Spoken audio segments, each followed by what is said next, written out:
Hi, I'm Jay Reeder, and welcome to VoiceNation. We are so excited to have you on the team. They're making me tell you a little bit about me, so let me lead into this and just give you some insight into who I am and how I got to this point in my life. I don't know, to tell you a little bit about me as far as what drives me is I just want to embrace life and all that life has for us. I want to live life to the fullest in everything that I do. So it's going to reflect on not just this business that you've joined, this amazing company with amazing people that lives life to the fullest, and we do everything we can to not only experience the most that life has, but to contribute to this world and to make the world a better place. But it also impacts my personal life and my relationships and the things I do. I've had kind of a non-traditional upbringing that started when I was young. I was born in Germany, military brat, moved around my whole life, grew up on the Panama Canal, started a company straight out of high school. I worked for ITT Cortelco for about 2 years, and they wanted to move me to Memphis, and I liked Atlanta. So I stayed here, and I left them, started my own company at 21, and I've been doing this ever since. So it's been since 1991 that I've been doing this, and this is our second company in this industry, kind of the telephony, virtual telephony industry. We started the company in 2001 mainly because nobody was doing the kinds of things that customers needed in order to make their business communication more effective. There were a lot of providers that would provide a canned solution, but it didn't really meet the needs of clients and customers as far as the innovation technology that they really wanted to capitalize on. We had developed a technology, or I had developed a platform at ITT Cortelco back in 2002 that was kind of a first generation product. And then from that product, after I left that company, I had used all the experience, all the connections, the expertise, test lab that I had, and I had blueprinted kind of the next generation platform, a technology that didn't exist to that point. And we developed it in our own company, which was the predecessor to VoiceNation and Voice Plus. Because of the reputation that we had gained in the industry around that time, when I left that company around 2001, when there was a recession, I had kind of hoped to turn my back on the whole thing. I didn't want anything else to do with voicemail, virtual PBX, or telephony of any kind. And my idea was actually to go back to college and become a bartender. I had seen the movie Cocktail with Tom Cruise, and I decided that was what I wanted to do. So believe it or not, I went to the Atlanta School of Bartending and got a job as a bartender. And so I'm off doing that and having fun, going to college, and I developed some technology for somebody, and they paid me a lot of money, and I went off and got a college education for a couple of years, and I never finished that degree, but did some bartending and the like, and I was just really playing. And some people in the industry that knew me from before needed a solution, and they couldn't find it anywhere, and they called me up and said, "Jay, would you please come back in this industry? You have contributions that have not been completed, things you need to do, and we need you." And so, I don't know, somehow that spoke to me, and I hung up my cocktail glass and got back to work, and we launched VoiceNation out of my garage. It was pretty interesting. The first year was just explosive. We had this website, and I kind of got us on Google, and I did SEO before people really knew what SEO was. And from day one, the phones just blew up. I had called Graham. It was Graham and I. He was working from his garage, and I was working from my garage. And I called him up, and I remember telling him, I said, "Graham, tomorrow morning, get ready. The phones are going to light up." And he didn't really believe me. He didn't. He thought I was just kind of bragging. And the next morning, the phones lit up.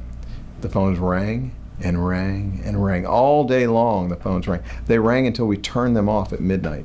At the end of the day, we had a sales box that was full of messages, with 100 messages in the sales box. And we'd been on the phone all day long. And every one of the messages, people were cursing us out. "Are you a real company? Do you really exist? Are you ever going to answer my call?" I mean, I guess they'd been on hold for like hours before they left a voicemail. And we thought, "Oh, it's okay, we'll call them back the next day." But the next day came, and we were on the phone again all day again. and the next day again and again. So we finally developed a habit at the end of each day, and you can't tell anybody this, but what we would do is we would actually delete all the messages in the sales box at the end of the day. Just dumped them outright, because we knew we'd never get a chance to call them back. So that was an interesting period in the growth of this company, and we just, every month I was bringing on new people.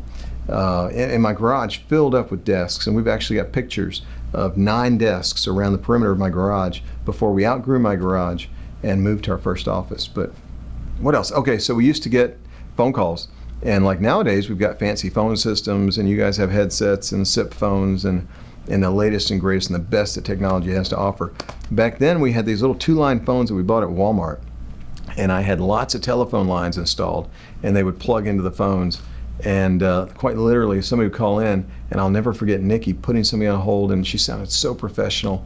Thank you for calling. Who would you like to speak to? Oh, Mr. Reader. Okay, hold 1 second, please. Then she would cover the microphone with her hand and then look over at my desk and yell, Jay, it's a call for you. And I'd say, okay. And then we had like 30-foot cords on these phones. So she'd get up and she carried the whole phone over to my desk and sat it down. And I literally went, hello, Jay Reader speaking. How may I help you? So it was quite a different company than we have today. And we outgrew that garage, I think in about 6 months. It wasn't very long at all. Okay, so I'll tell you a funny story. Eric Shirky came to interview with us, I think in month 3, the 3rd month where we were. The first month, I called my wife and I said, quit your job, we need your help now. Get over here now. And I thought, whew, okay, that's gonna help. Now we can handle the phone calls. But no, it didn't help. So then we called, Melissa recommended her cousin, she came, and then in month 3, we called Eric Shirky. And he had previously been a golf pro at one of the local golf clubs, and he was an amateur PGA golf guy. I mean, he was really happening in the golf world, but he was kind of ready to make a break and do something different. So I called him in for an interview in my living room, and I'll never forget, we're sitting on the sofas in my living room at the time with the phones ringing off the hook in the room next door, and it was customers calling at like 9 o'clock at night, and he looked at me like something was wrong, and I said, look, just ignore it. I'm sure he thought that was a little fishy, but he's sitting there, we both had a beer and we're talking, and of course my kids come in and they're hanging off his knees, and Eric's not a kid-friendly kind of guy, so he's pushing and the drool's going down and it's crazy stuff. But it was just an interesting, that was his first interview with our company. And I think I said something like, we're growing this company, it's awesome, do you want to help? And he looked at me, he said, sure. And I said, okay, we'll pay you a couple $100 a week. And I think he said, okay. And I said, I'll see you tomorrow. And that was it. And he started, and he's been with us over 10 years now. And he started at just taking calls for the company, promoted up through sales, and even to the level of director of operations. So Eric has grown tremendously over the years. Now, I'll never forget, at one point along the way, Eric said, I never want to manage people. He said, I love my job. I want to sell forever here, but I just never want to manage people. And of course, today, that's all he does is manage people. You know what? Once upon a time, because of the internet and because of our website, we always had this perception of being an industry leader, even when we were just a couple guys in my garage. And I'll never forget, the first 6 months, we got a phone call from the government of Kuwait. And this was right around the time of the Iraq War in Kuwait, and people getting their heads chopped off and shoved in bags and mailed home and all that kind of thing. And they called me up and they said they wanted me to come over and install our voice platforms across their country. And they were going to pay us loads of money. And I thought, I told the guy, I said, well, how'd you hear about us? You know what? I think we're great, but what makes you think we're so great? And I'll never forget, he said, Google said you're #1, so we want the best. And I thought, okay. So I had to kind of make a decision. Did I want to go to Kuwait, make a lot of money, potentially end up with my head in a sack? Or would I like to stay here and handle this growing company that's just exploding out of control? And of course, I chose the latter, thank goodness. So we were in my garage, and there was a couple of us at this time, and we had signed up some big company out of Florida. And they again thought we were the best because of Google and the internet. And unbeknownst to me, they had decided to make a site visit. So one day, I'm working, taking calls. I think I was wearing cut-off blue jeans and a white T-shirt with a cordless headset on. That was the cool thing. I had a cordless headset. And And I was talking to a customer, and the doorbell rang. And so I got up and I went to go answer the door, and I think I was still talking to the customer. I said, "Hold on one second, please," and beep, put him on hold. And I opened the door, and there's 3 guys in literal 3-piece suits standing on the front porch of my house asking me if this was VoiceNation. And I don't think we closed that deal, but the look on their face was priceless, and I'll never forget that. So we outgrew the garage pretty quickly. It was about 6 months or so maybe, and we moved into our first office, and literally we moved in there, we doubled the staff, and we decided we had outgrown that facility in about 2 months. So I called the landlord and I said, "Warren, we got a problem. I know I just signed this 3-year lease with you, but we've already outgrown the space and we need a bigger place." And I was kind of thinking he'd let us out of the lease, but he said, "You know what, Jay? I've got a bigger location just a little bit up the road off Bristol Industrial Way." So I said, "All right, let's go check it out." And he brought us up here. We walked around. It's our current facility, and we loved it. We saw plenty of room for growth. It already had cubicles in it, everything we needed. And honestly, we looked around though and we thought, how are we ever going to fill this space? So we signed that lease, and we've been here ever since. And since then, we've of course picked up other suites, and we've built out, and we've expanded, and we've grown. And now, quite honestly, we're running out of space again. So here we are. As an organization, we've evolved and changed and grown quite a lot over the years. One of the coolest things about our company, though, is that we've developed a purpose. When we started with the website and the SEO back in 2001, I kind of threw everything on the website. I threw anything related to the virtual telephony solution up there. So we had broadcast fax, we had telemarketing, and we had call center. Not that I ever wanted to do broadcast fax, telemarketing, or call center, but I wanted anybody related to the virtual telephony solution to come to us so that we could talk them out of broadcast fax, telemarketing, and call center and tell them they needed what we had. What we found over the years is that a lot of people didn't want to be talked out of live answering. They wanted a call center. They wanted a live voice. They didn't want a computer. They didn't want an automated solution, but they wanted a real person. They wanted a pulse. So we found an outsourced call center. We found a couple call centers over the years, and we would use them for those clients. And unfortunately, none of them could do the quality that we needed or expected.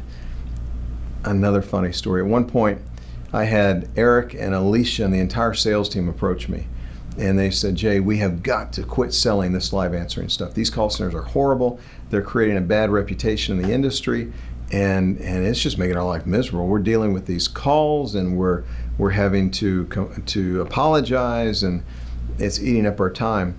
And I listened to them, and I thoughtfully considered every complaint they had. And then I looked at them and I said, "All right, but that's paying the salary of 5 people here. So you tell me which 5 people we're going to fire, and I will cancel our live answering service." They quickly thought better of that. They said, "Well, okay, we'll keep doing it, but we don't like it." So anyhow, we worked with these substandard solutions for a number of years. And then finally, just the kind of catalyst that led to us launching our own call center. Amazing story. Again, I never really wanted to launch a call center. I was happy innovating and developing software and running the virtual telephony solutions that we had at the time. But one of our call center vendors was overcharging us, and we did an audit one year. And the bookkeeper came up and told our bookkeeper at the time told me that they had uncovered a $50,000 overbilling over the course of about 8 months. And I was stunned. So I called the guy in. I'm not going to name any names, but I called him in. And you'll find out why in a minute why I'm not naming names. I called him in the conference room, and we met, and I said, "I'm not going to pay you any more money, but you're going to keep taking our calls until you've worked off this bill."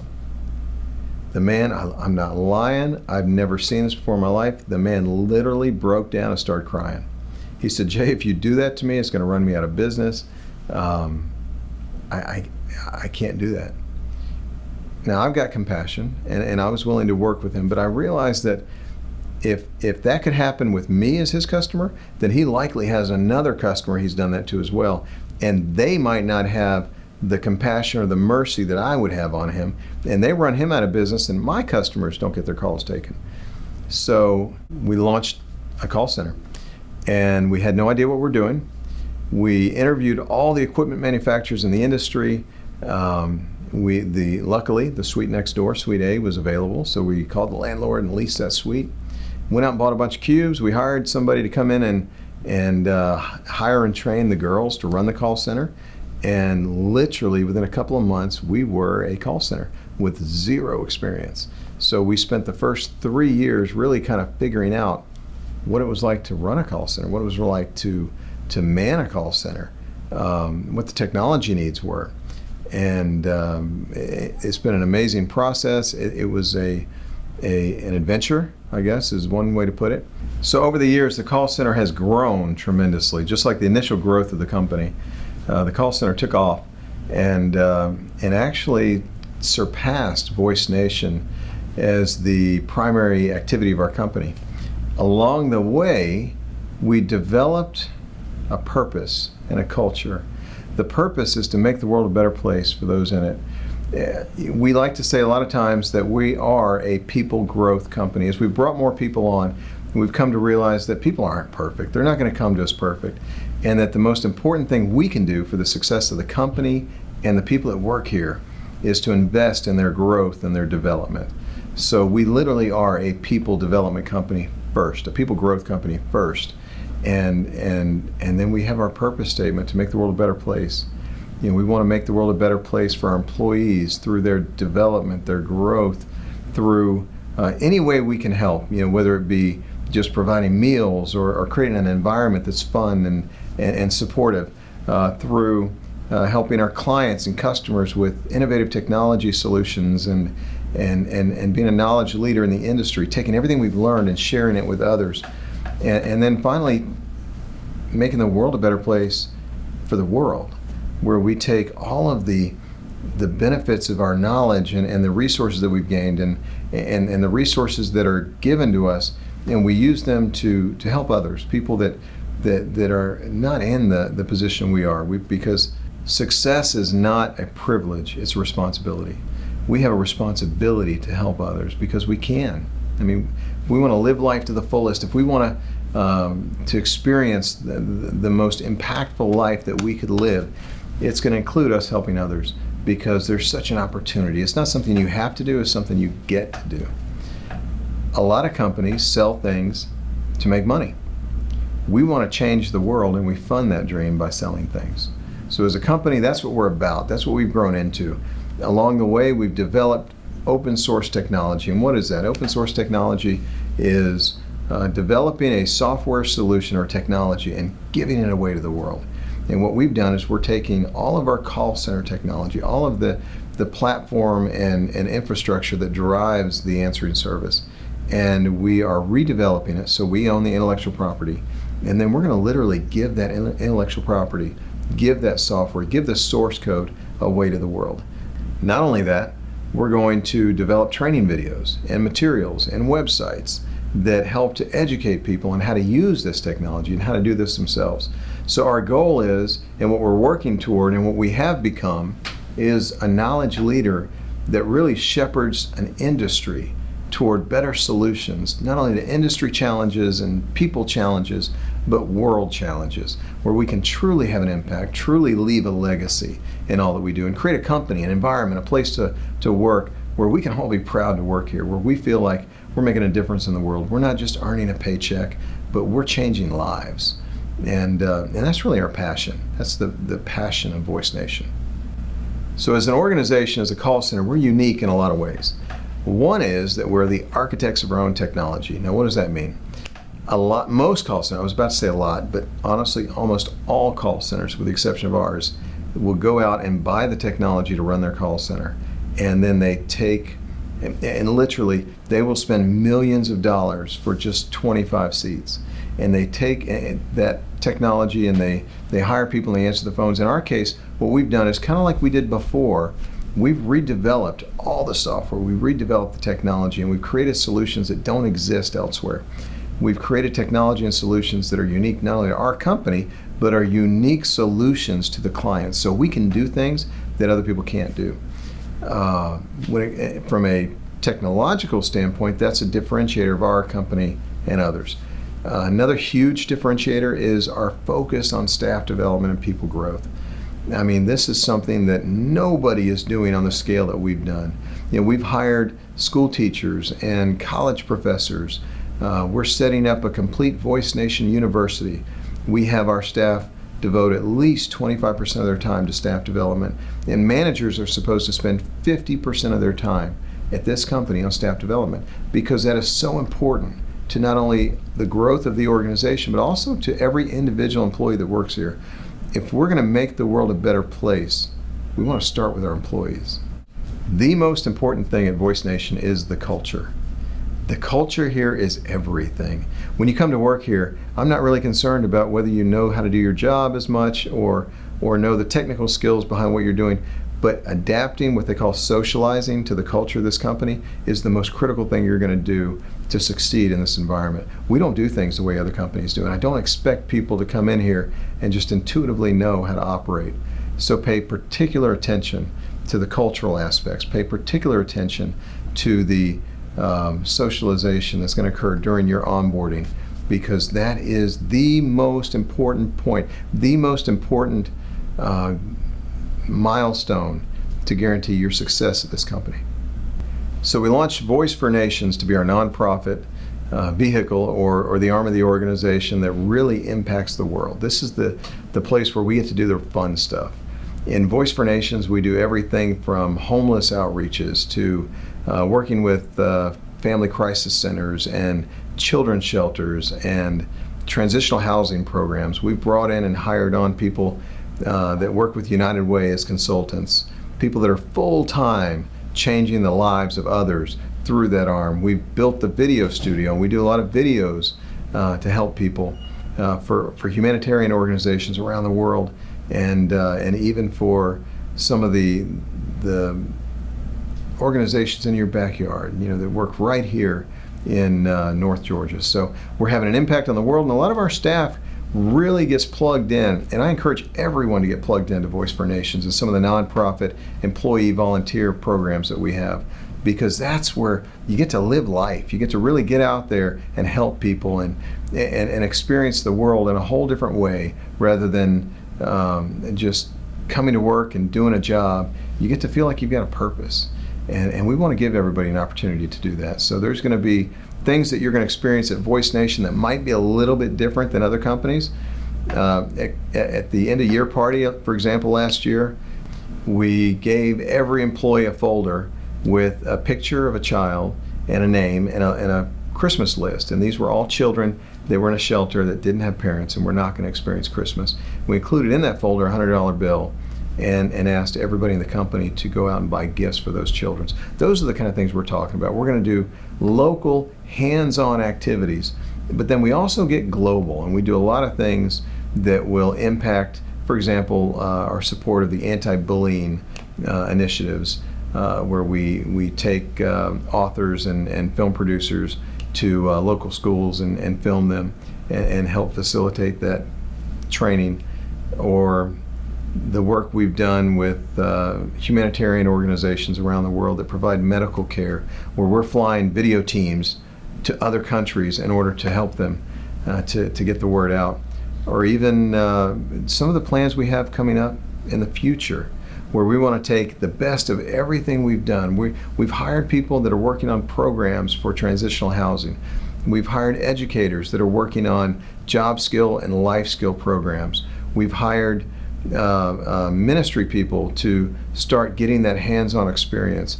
We've got developers working on open source software. And the idea is we're going to develop and launch what's called the nonprofit call center, a place where we can hire the unemployable, hire those people that can't get a job for some reason. They're homeless, or maybe they've got a felony in their background, and give them not only a hope but a future, where we can train them and help them to develop and grow and create an atmosphere and an environment where they can have a job.